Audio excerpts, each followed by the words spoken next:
Oke, di sini kita bakal lanjutin part kedua dari film Catch Me If You Can.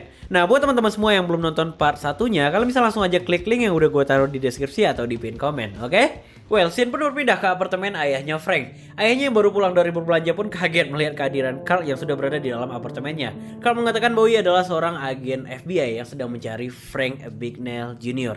Mendengar hal ini pun Frank Senior di sini nggak terlihat kaget atau panik sama sekali. Ia malah merangkai sebuah cerita dengan kaliannya berkata-kata dan mengatakan anaknya sedang berada di Vietnam dan membantu tentara di sana dalam berperang. Namun secara nggak sengaja Carl di sini melihat sebuah surat yang ada di atas meja dan itu adalah surat dari Frank Jr. untuk ayahnya. Yap, tanpa pikir panjang Carl pun langsung mencatat seluruh alamat yang ada di surat itu. Ia pun langsung pergi menuju ke arah alamat tersebut.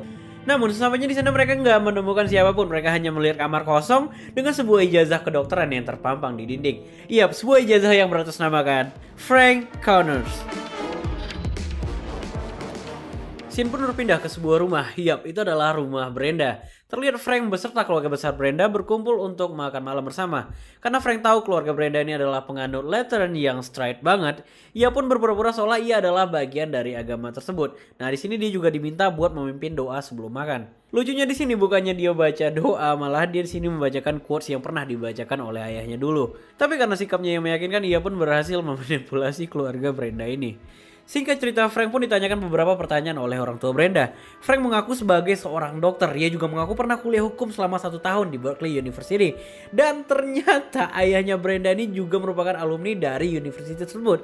Nah, di momen ini Frank kelihatan sedikit kebingungan. Tapi karena sikapnya yang tenang dan ia pun bisa meyakinkan dan membuat impress kedua orang tua Brenda dari jawabannya. Yes, grumpy old Hollingsworth, right? I tell you, meaner than ever. Tell me, Frank, what was the name of his little dog? I'm sorry. The dog was dead. Sampailah di momen dimana Frank dan ayahnya Brenda ini ngobrol berdua. Dan ini adalah momen pertama kalinya Frank terlihat sedikit ketakutan setelah ayahnya Brenda mengatakan, The truth. Tell me the truth, Frank. Frank pun merasa bahwa penyamarannya telah diketahui oleh ayah Brenda. Merasa gak ada pilihan lain, Frank pun berkata jujur tentang siapa dirinya sebenarnya. Bahwa ia bukanlah seorang pilot, bukan seorang dokter, ataupun seorang lawyer. Ia mengaku bahwa ia bukanlah siapa-siapa. Namun anehnya, bukannya marah, ayahnya Brenda malah melihat ini sebagai sesuatu yang romantis. Dan menyadari hal ini pun, Frank langsung melanjutkan kebohongannya dan mengatakan bahwa ia akan segera mengikuti tes lawyer di New Orleans.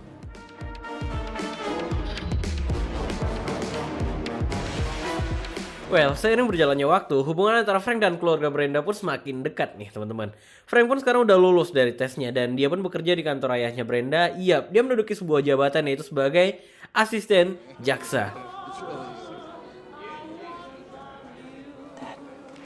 Scene pun berpindah ke sebuah bar. Frank di sini tampak menemui ayahnya untuk kedua kalinya.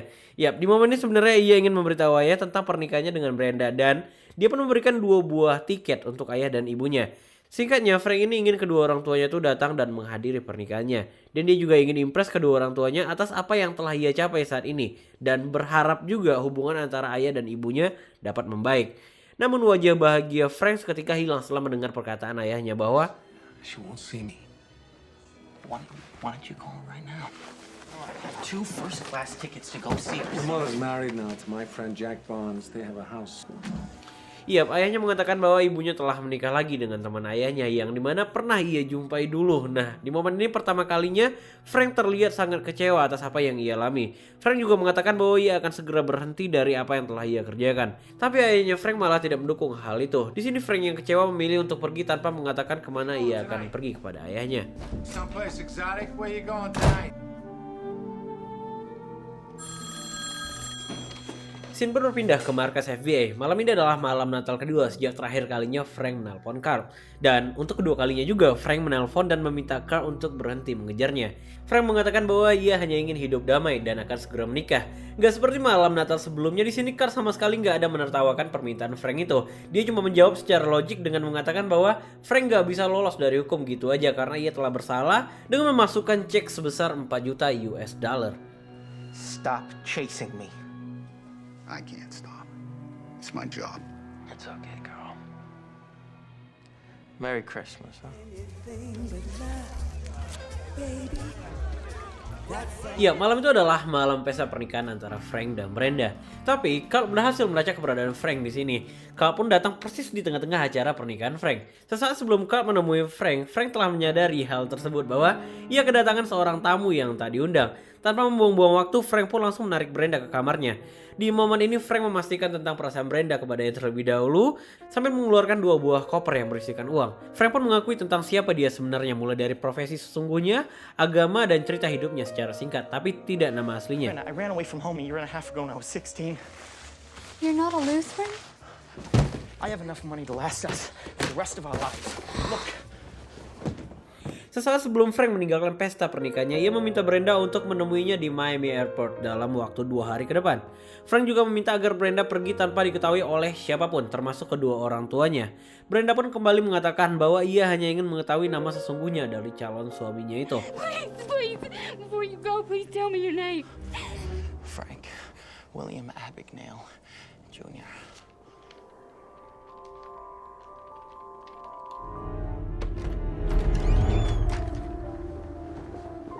Brenda yang shock pun terlihat hanya bisa terdiam dan menangis mengetahui hal ini. Sampailah di hari itu, terlihat Frank dengan mobilnya hendak menjemput Brenda ke bandara.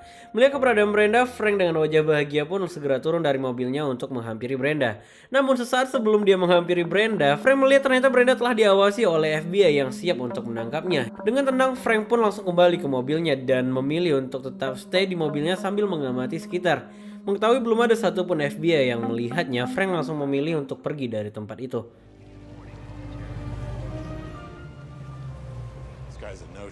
Sejak hari itu, Carl pun mulai memblokade semua pintu keluar dari bandara Miami Airport agar Frank gak bisa keluar dari kota itu. Tapi Frank di sini pun gak kehilangan akal. Ia pun membuat sebuah perekrutan pramugari yang beratasnamakan Pan Am dan merekrut 8 pramugari cantik untuk terbang bersamanya menuju ke Prancis. I'm ready to go.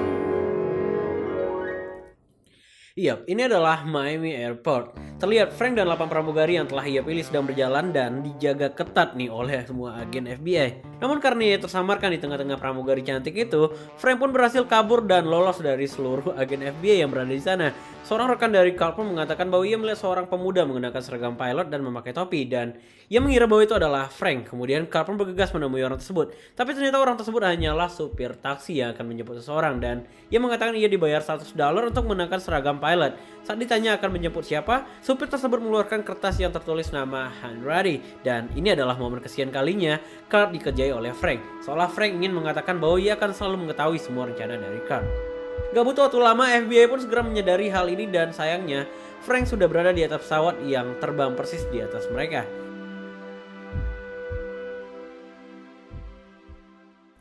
7 bulan pun berlalu, Carl yang berkali-kali gagal udah nggak dipercaya lagi nih untuk menyelesaikan kasus Frank. Namun dia tetap memaksa untuk handle kasus ini. Carl pun memulai kembali investigasinya melalui cek yang digunakan oleh Frank. Ia pun membawa seluruh cek yang pernah digunakan oleh Frank ke seorang pakar cek. Dan pakar tersebut mengatakan bahwa cek dibuat secara sangat sempurna dan cek ini hanya bisa dicetak di beberapa negara saja yang salah satunya itu adalah Prancis. Saat mendengar kata Prancis, Carl pun langsung mengingat bahwa ibu Frank adalah orang Prancis dan ibunya juga pernah mengatakan bahwa ia pernah tinggal di sebuah desa kecil di Prancis yang bernama Mount Rashad. Yap, ini adalah Mount Rashad. Di sini terlihat Carl sudah berada di Prancis dan dia berjalan di depan gereja yang bersebelahan persis nih dengan tempat percetakan. Carl pun segera menghampiri tempat itu. Namun saat ia masuk, ia hanya melihat sederetan mesin percetakan kertas. Namun ketika ia menekan sebuah tombol, seluruh kertas berterbangan dari mesin tersebut. Frank pun terkejut melihat seluruh kertasnya yang berterbangan. Nah, uniknya di sini meskipun dia berhadapan langsung dengan Carl, Frank di sini terlihat nggak panik sama sekali, layaknya kayak ketemu teman aja. Ia malah ngucapin selamat Natal dan mengajak Carl mencicipi masakan khas French. Carl pun langsung mengatakan bahwa Frank telah ditangkap dan dikepung oleh banyak polisi di luar.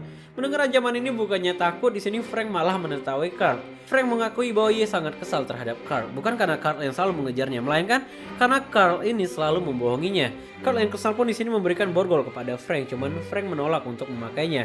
Frank mengatakan bahwa Carl adalah seorang pembohong karena sebelumnya ia mengatakan ia tak pernah memiliki keluarga, tapi ia memakai cincin kawin. Dan Frank di sini juga menantang Carl bahwa ia harus menangkap Frank dengan tangannya sendiri karena hanya ada mereka berdua di ruangan tersebut. Singkat cerita, untuk menjawab pertanyaan Frank, Carl pun di sini berkata jujur tentang cincin kawin yang ia kenakan. Carl pun menjelaskan bahwa ia memang benar pernah memiliki keluarga dulu. Karena melihat kesungguhan Carl, secara damai Frank pun menyerahkan diri dan mengenakan borgol pada tangannya sendiri. Namun pada saat keluar pintu, polisi Prancis pun tiba-tiba datang dan langsung membawa Frank pergi. Dan Carl yang tidak memiliki perintah dalam penangkapan di negara itu nggak bisa berbuat apa-apa selain menjanjikan kepada Frank bahwa ia akan segera menemuinya secepat mungkin. Don't worry, Frank. I'll have you extradited back to the United States. Don't worry. Singkat cerita, Carl pun berhasil membawa Frank kembali ke Amerika. Di sini terlihat mereka berdua sedang berada di sebuah pesawat. Sebelum pesawat mendarat, Frank menagih janji yang pernah diberikan oleh Carl, yaitu untuk memperbolehkan ia menelpon dan berbicara dengan ayahnya sebelum ia muncul di media TV. Carl pun langsung terdiam beberapa detik. Perlahan Carl pun mendekati Frank dan membisikkan kepada Frank bahwa ayahnya telah meninggal dunia karena terjatuh dari tangga di Grand Central. Ia terjatuh dan lehernya patah. Carl pun mengatakan bahwa ia turut bersedih atas hal ini. Mendengar hal ini, Frank pun tidak terima dan marah kepada Carl karena ia merasa dibohongin dan tidak pernah memberitahunya tentang hal itu sebelumnya. Karena Frank yang sangat berisik di kabin pesawat, Carl pun membawanya ke toilet pesawat tersebut.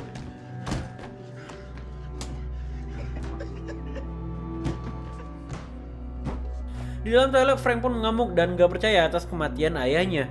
Frank pun melarikan diri dengan cara membongkar toilet yang ada di pesawat tersebut dan turun melalui tangga roda ketika pesawat landing.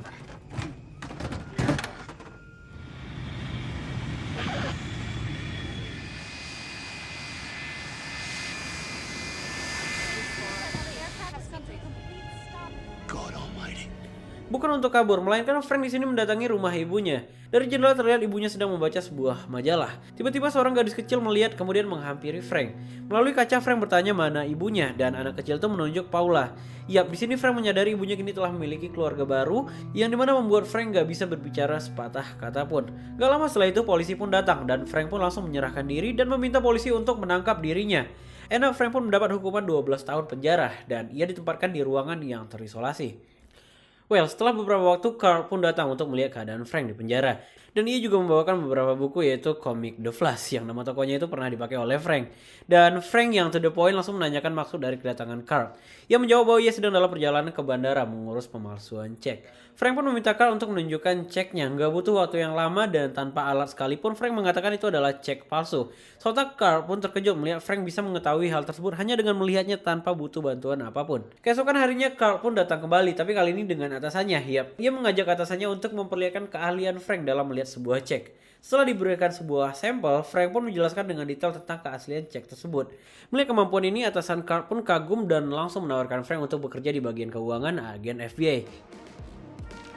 Would you be interested in working for the FBI? Gotta get a job here, you know I am. Frank, we have the power to take you out of prison. Scene pun berpindah ke kantor FBI. Hari itu adalah hari pertama atas kerjasama antara Frank dan FBI. Frank pun ditempatkan di bagian pengecekan cek sejak hari itu. Scene pun berpindah ke beberapa hari berikutnya. Terlihat Frank yang sedang berjalan menuju kantor. Di perjalanan dia nggak sengaja ngeliat sebuah toko dengan pajangan pakaian pilot. Nggak tahu apa maksudnya, tapi sesampainya di kantor terlihat Frank ingin berbicara sesuatu kepada Carl. Tapi karena melihat Carl yang sangat sibuk, di sini Frank pun terlihat sangat kecewa. Well, sampailah di momen ini, terlihat Frank sedang berjalan menuju ke sebuah pesawat. Secara tiba-tiba Carl pun datang dan berkata dia nggak bakal melarang Frank lagi untuk pergi, karena dia tahu Frank akan kembali. Di momen ini sebenarnya cukup dalam sih, artinya seolah-olah Carl menganggap Frank ini seperti anak kandungnya sendiri. Ia memberi nasihat seolah ia tidak ingin sesuatu yang buruk terjadi kepada Frank. Ia pun mengatakan bahwa ia telah menjamin pembebasan Frank dan mempertaruhkan karirnya untuk itu. Singkat cerita, Carl pun mengatakan bahwa tak akan ada lagi orang yang mengejarnya, jadi nggak ada gunanya untuk lari. Mendengar hal ini, Frank pun hanya terdiam dan Carl pun segera pergi meninggalkannya. Scene pun berganti dan weekend pun telah usai, namun Carl masih belum melihat kedatangan Frank di kantor. Carl pun di sini terlihat sudah pasrah apabila Frank memilih untuk melarikan diri dan mengkhianatinya. Sesaat setelah itu tiba-tiba seorang masuk ke ruangannya. Yap, dia adalah rekan kerja Carl. Terlihat kekecewaan dari wajah Carl di sini bahwa ia sangat mengharapkan kembalinya Frank. Di momen ini terlihat Carl sedang kesulitan memeriksa sebuah cek palsu dengan formula baru. Tiba-tiba seseorang langsung mengambil kaca pembesarnya dan menawarkan sebuah bantuan kepadanya. Yap, dia adalah Frank. Terlihat dari wajah Carl bahwa ia sangat bahagia atas kembalinya Frank tanpa harus ia kejar. Dengan cepat Frank pun berhasil mengidentifikasi cek tersebut dan ia pun memberikan semua rinciannya kepada Kurt. Di sela-sela momen itu Kurt pun kembali menanyakan pertanyaan yang telah ia ulang berkali-kali, yaitu bagaimana cara Frank melewati ujian sehingga ia bisa menjadi seorang pengacara. Yap, tapi kali ini Frank menjawab pertanyaan tersebut dan dia mengatakan dia sama sekali tidak melakukan kecurangan apapun. Dia benar-benar belajar murni selama 2 minggu dan dia berhasil lulus dari ujian itu.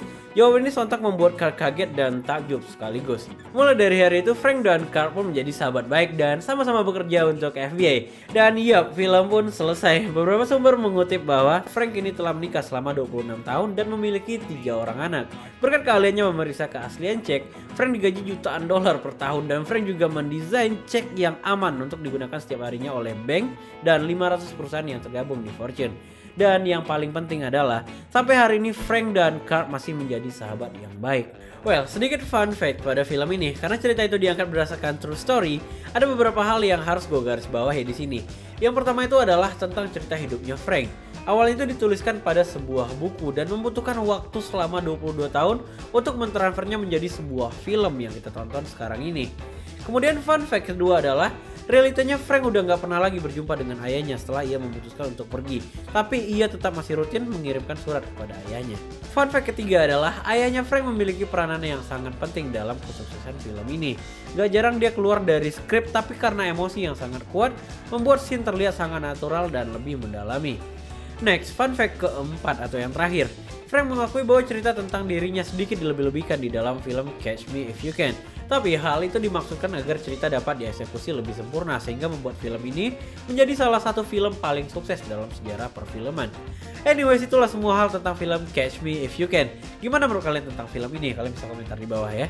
Anyways, itu adalah semua hal tentang film Catch Me If You Can. Gimana menurut kalian tentang film ini? Well, kalian bisa komentar di bawah apapun itu dan kalian bisa juga request film apapun yang kalian mau. Oke, kalau kalian suka sama video ini, kalau udah tahu harus ngapain. Yang paling penting itu jangan lupa di-share ke teman-teman kita lainnya. Oke, sampai ketemu lagi di video selanjutnya. Bye-bye.